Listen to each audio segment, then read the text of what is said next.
Bonjour à tous. Une nouvelle décennie qui commence, une nouvelle année. Je vous souhaite une merveilleuse année.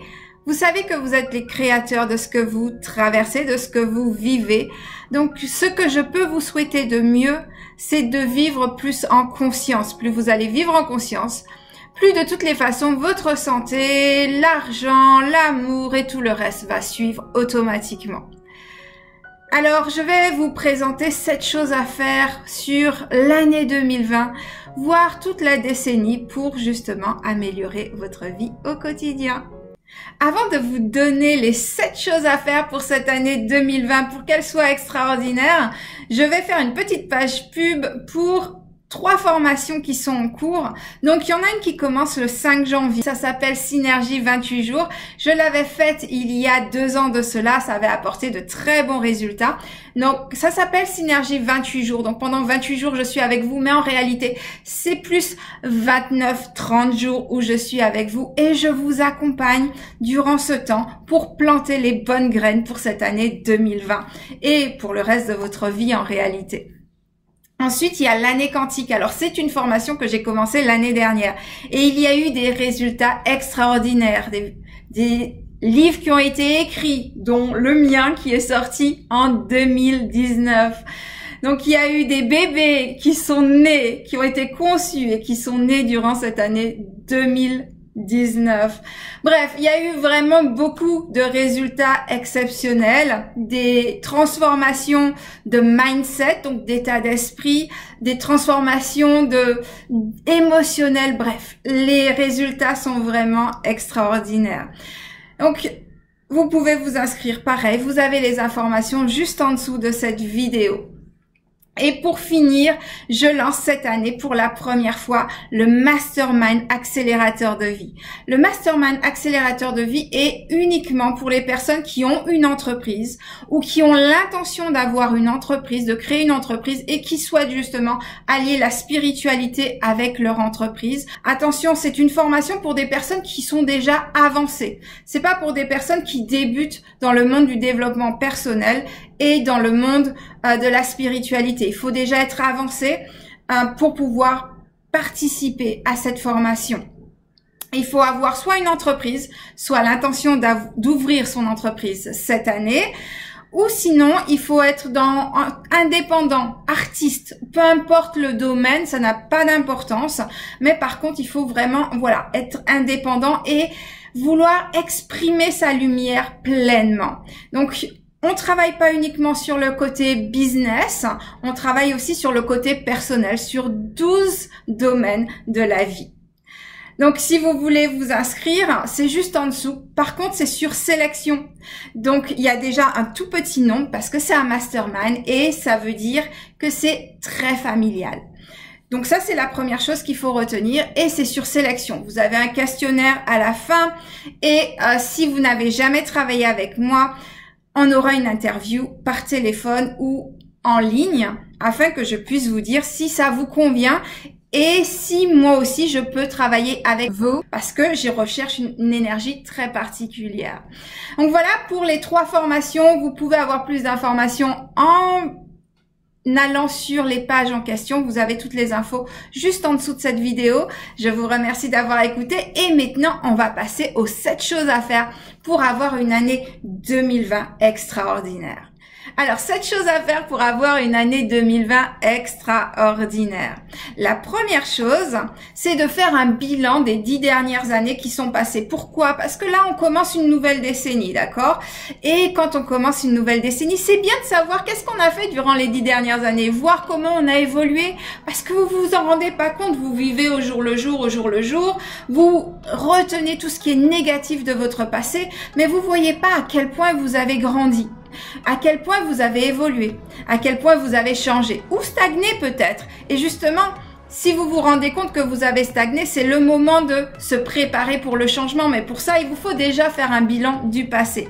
Alors, on va pas s'éterniser sur le passé, c'est juste pour se rendre compte des bonnes choses qui se sont accomplies et des leçons. Il ne s'agit pas d'échecs, il ne s'agit pas de ce que vous n'avez pas réussi à faire ou ce que vous n'avez pas, peu importe ce que vous vous dites de négatif ou les choses qui n'ont pas marché. Le but, c'est de vraiment comprendre qu'est-ce que je devais apprendre de ces expériences-là, en quoi je dois changer intérieurement pour justement transformer cela et passer sur une autre énergie pour 2020. Donc ça, c'est la première chose. Faites un bilan de votre année 2019 aussi. Et voilà. Et ensuite, une fois que vous avez fini ça, ayez de la gratitude, remerciez pour justement ces 10 dernières années et cette dernière année qui vient de s'achever. Ensuite, la deuxième chose, c'est de prêter attention aux 12 premiers jours de cette année. Ça fait 2 ans que je fais ça maintenant et les 12 premiers jours, je prête vraiment attention à mon énergie, à mes pensées, à mes paroles, au message de l'univers. L'univers me parle tout le temps les 12 premiers jours de l'année. J'ai des signes qui me disent comment mon année va se passer. Et là, comme on commence aussi une nouvelle décennie, ça va vous donner également des informations sur comment va se dérouler vos 10 prochaines années. Donc, prêtez vraiment attention à ces 12 premiers jours et voyez exactement qu'est-ce que vous avez comme message de l'univers pour l'année et les 10 prochaines années qui viennent. Mais aussi travailler sur votre énergie parce que vous créez dans l'instant présent pour votre année à venir et pour vos 10 prochaines années. Pratiquez le détachement. Moi, cette année, je vais pratiquer encore plus le détachement qu'auparavant. Ça fait déjà quelques années que je pratique le détachement. Me détacher de mes meubles, me détacher des objets qui me tiennent à cœur. Alors, il y a certains objets, c'est difficile. Ils n'ont pas de valeur monétaire. Pour être très honnête, n'ont aucune valeur monétaire, mais sur le plan émotionnel, sur le plan énergétique, il y a une valeur très très importante. Et même ça, je vais apprendre cette année à m'en détacher. Apprenez à vous détacher des personnes, apprenez à vous détacher de votre travail, de vos objets, de votre voiture, de votre maison. Pourquoi? Parce qu'en fait, l'illumination, si vous voulez expérimenter l'illumination sur Terre, c'est pratiquer le détachement. Alors, il faut pas confondre. Le détachement, ça ne veut pas dire de ne pas profiter. Ça ne veut pas dire de ne pas jouir des plaisirs de ce monde. Attention, ça ne veut pas dire ça du tout. Mais ça veut dire que quand c'est là, on en profite. Et quand ça part, on est OK. On est bien quand même. Ce n'est pas parce qu'on n'a plus l'homme ou la femme de sa vie qu'on est malheureux. C'est pas parce qu'on n'a plus la maison de ses rêves qu'on a réussi à matérialiser qu'on est malheureux. C'est une leçon que j'ai appris il y a 3 ans de cela. L'univers m'a offert des choses extraordinaires sur le plan matériel. Et 2 ans et demi après, l'univers m'a dit « Il faut que tu t'en détaches ». Et il a fallu que je m'en détache. Et je me suis dit, à ce moment-là, au lieu de me dire « Non, mais je ne peux pas m'en détacher, c'est horrible », je me suis dit « Ok ». En fait, l'univers m'apprend le détachement. Et je m'en suis détachée sans aucun problème. Je me suis juste assurée que les personnes qui récoltaient ce que je leur ai donné, parce que l'univers me l'avait offert, donc je l'ai offert avec le cœur et je me suis dit que voilà, c'est le temps pour ces objets, ces choses de passer dans d'autres mains et de répandre l'amour que moi j'ai reçu avant avec ces objets-là. Donc en gros, j'ai passé de la bonne énergie à d'autres personnes et en même temps, j'ai appris le détachement. Alors cette année, apprenez le détachement avec les personnes que vous aimez le plus. Ça ne veut pas dire que vous ne les aimez pas parce que vous vous détachez. Ça ne veut pas dire que vous pouvez pas jouir de votre maison, de votre voiture parce que vous vous détachez. C'est juste que par le détachement, vous saurez vous relever 100 fois plus vite. Par le détachement, vous ne serez pas dans le manque et vous n'aurez pas peur de ne pas obtenir des choses. Par le détachement, vous allez vous sentir en paix, en sécurité et en sérénité. C'est tout ce qu'apporte le détachement. Donc, pratiquez le détachement. Je ne suis pas illuminée, je ne suis pas encore là, mais j'apprends de jour en jour. Chaque jour, j'y prête attention et j'apprends à me détacher de toutes choses. L'autre chose qu'il vous faut apporter de plus en plus dans votre vie, c'est prêter attention à l'histoire que vous racontez aux autres et que vous vous racontez à vous-même.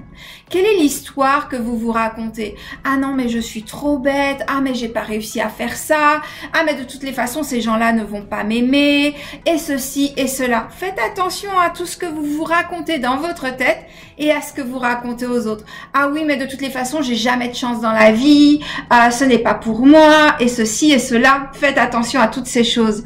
Parce que vous matérialisez matérialiser les choses de cette façon-là. D'accord? Donc, prêtez attention à qu'est-ce que vous voulez et arrêtez de prêter attention à qui vous étiez. C'est du passé, vous n'êtes plus cette personne. Vous pouvez vous régénérer, vous recalibrer chaque jour au quotidien. Donc, pratiquez, pratiquez. L'autre chose qu'il vous faut encore plus introduire dans votre vie, et ça, c'est quelque chose que j'ai vraiment manqué durant ces 3 dernières années, où j'ai plus passé mon temps à m'investir dans mon business. Donc, je me suis beaucoup oubliée. Et alors, je me suis accordé du temps, mais pas autant que j'aurais dû. Et cette année, j'ai l'intention de l'introduire beaucoup plus dans ma vie. Et je vous recommande d'en faire tout autant. Accordez-vous du temps, réveillez-vous 1 heure plus tôt le matin et accordez-vous ce temps de vous connecter avec vous-même avant de vous connecter avec le monde extérieur. Accordez-vous ce temps de vous relaxer. Alors moi, le temps le matin, je me le suis toujours quasiment accordé à 90%. Par contre, m'accorder du temps pour me relaxer durant la journée ou en fin de journée, ce n'était pas le cas. À part le soir, ma routine du soir. Mais en dehors de ça, c'est vrai que j'étais toujours dans le speed. Et ne pas prendre le temps d'apprécier assez la vie en dehors du travail, par exemple. Donc, ce que je vous recommande cette année, c'est de faire ce challenge avec moi et de vous accorder du temps pour vous relaxer, pour vous reposer, pour vous reconnecter avec vous, pas seulement le matin et le soir, mais aussi durant la journée, durant le week-end. Vous connectez plus avec les gens qui vous entourent. Prendre le temps de capter votre énergie heure après heure pour pouvoir justement vous rendre compte d'où vous en êtes, comment se passent les choses, etc. L'autre chose que je vous recommande, c'est de passer de la sauge à l'intérieur de votre maison, dans tous les recoins de votre maison, sur votre lit et autour de votre aura. Donc, de commencer par les pieds et de remonter jusqu'au chakra couronne ou de descendre aussi. D'accord? Mais passez tout autour de vous et dans toute la maison. Essayez de faire ça 1 fois par mois et ouvrez grand toutes vos fenêtres pour laisser l'énergie circuler, pour renouveler l'énergie à l'intérieur de votre maison. Il vous faut savoir quelque chose.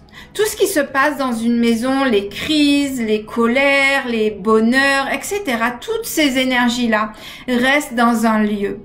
D'accord? Donc, le lieu est marqué par une énergie particulière. Surtout si c'est des énergies qui se sont répétées. Imaginons que par exemple, vous vivez avec quelqu'un avec qui vous vous entendez pas et que vous vous disputez tout le temps dans un même coin de la maison, par exemple, on va dire le salon. Imaginons que vous êtes en colocation ou peu importe et que vous êtes tout le temps en train de vous disputer dans le salon. Le salon a cette énergie, cette mémoire, et parce qu'elle a cette mémoire, en fait, la plupart du temps, vous vous disputez, pas parce que vous vous entendez pas ou vous vous comprenez pas, mais c'est parce que cette énergie-là est là et elle vous envahit encore de nouveau, d'accord? Donc, nettoyez votre maison régulièrement, même si c'est des bonnes énergies, d'accord? Vous pouvez demander à ce qu'elles restent. Mais nettoyez quand même votre maison régulièrement. Aspergez toute votre maison de l'encens ou de la sauge. Idéalement, vaut mieux la sauge. Et donc, faites ça au moins 1 fois par mois et ça va toujours renouveler en ouvrant grand vos fenêtres. Bon, normalement, c'est tous les jours pour ouvrir la fenêtre, pour renouveler l'air déjà, mais ça renouvelle l'énergie également. Donc, voilà. Et si vous avez des voisins aussi qui se disputent beaucoup, ça peut vous touchez. Donc, nettoyez toutes les pièces, nettoyez le mur avec vos voisins pour ne pas aspirer l'énergie des autres. Donc, voilà pour nettoyer un maximum.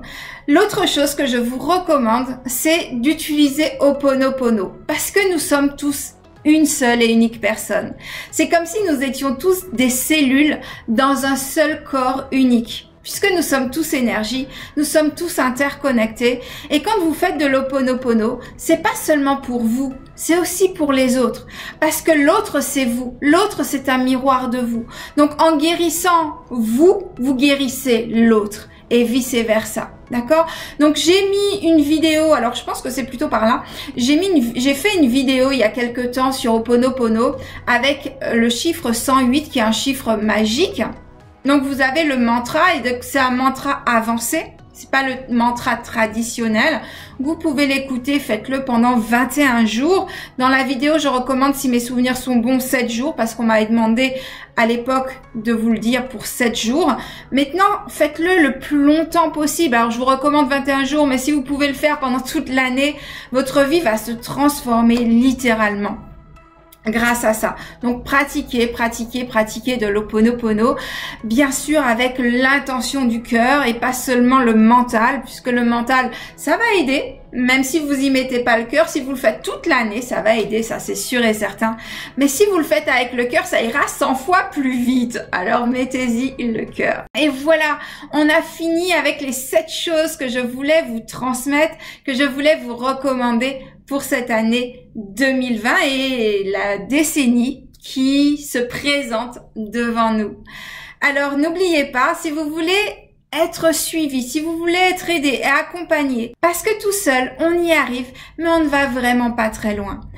Ensemble, on va plus vite et on va plus loin. L'énergie du moment, c'est une énergie de groupe. C'est une énergie où on doit être ensemble et pas séparés. Donc, si vous voulez transformer et accélérer les choses dans votre vie, je vous recommande une de mes formations et je serai vraiment heureuse de partager ces moments-là avec vous.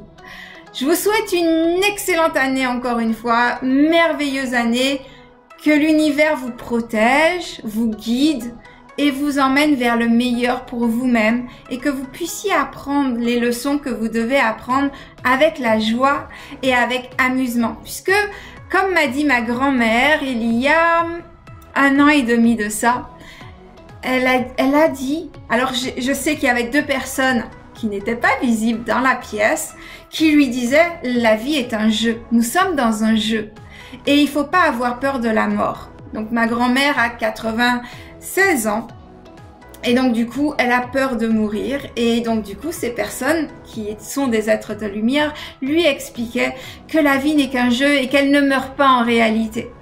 Et elle le répétait à haute voix pendant que j'étais présente. Parce que justement, je devais témoigner et je ressentais la présence de ces 2 personnages dans la pièce en même temps.